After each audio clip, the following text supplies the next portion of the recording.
Nung buhay pa yung tatay ko, ganitong panahon ng magsisemana Santa, nawawala na yon. Pupunta yon sa bundok, diyan sa tuktok ng mga bundok ng Cordillera. May mga retreat house. Hindi ko alam, Jesuit ba yun o kung anong order.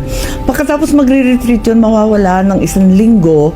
At nagtataka ako kasi ang alam ko, nagbabakasyon yung ibang pamilya. Sama-sama sila buong Holy Week. Bakit kami? Nawawala yung ama naman namin. Tinanong ko siya, ba't ganon? Sabi niya, kailangan tuwing Holy Week, babalikan mo yung buong taon kung kanino ka magpapatawad, kung sino ang patatawarin mo, kanino ka nagkulang, at sino nagkulang sa'yo, pero kakalimutan mo na yon. Tapos, hihingi ka ng guidance sa Holy Spirit na kung paano gagawin na mas okay ka sa susunod na taon. Yun ang naaalala ko.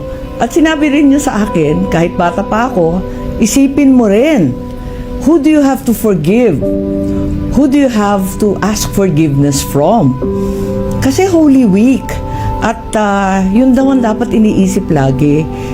Ngayon, iniisip ko na ang dapat ihingi ko ng tawad sa tatay ko, ihingi ko ng tawad na hindi ko nagampanan. Yung utos niya, yung habilin niya, paulit-ulit. Hindi lang naman nung tumanda siya at mamamatay na, kundi talaga buong buhay yata namin. Parating binibilin si Bongbong, bantayan mo yung kapatid mo. Parating sinasabing ganun. Di ko nabantayan eh. Kaya Dad, sinubukan ko talaga, pinagpilitan ko. Nayayamot na nga sa akin si Bongbong. Alam ko naman.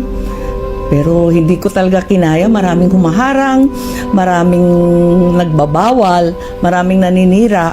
Hindi na kami nagkausap ng matagal at hindi ko nababantayan. Kaya nagkulang ako, talagang pinilit ko.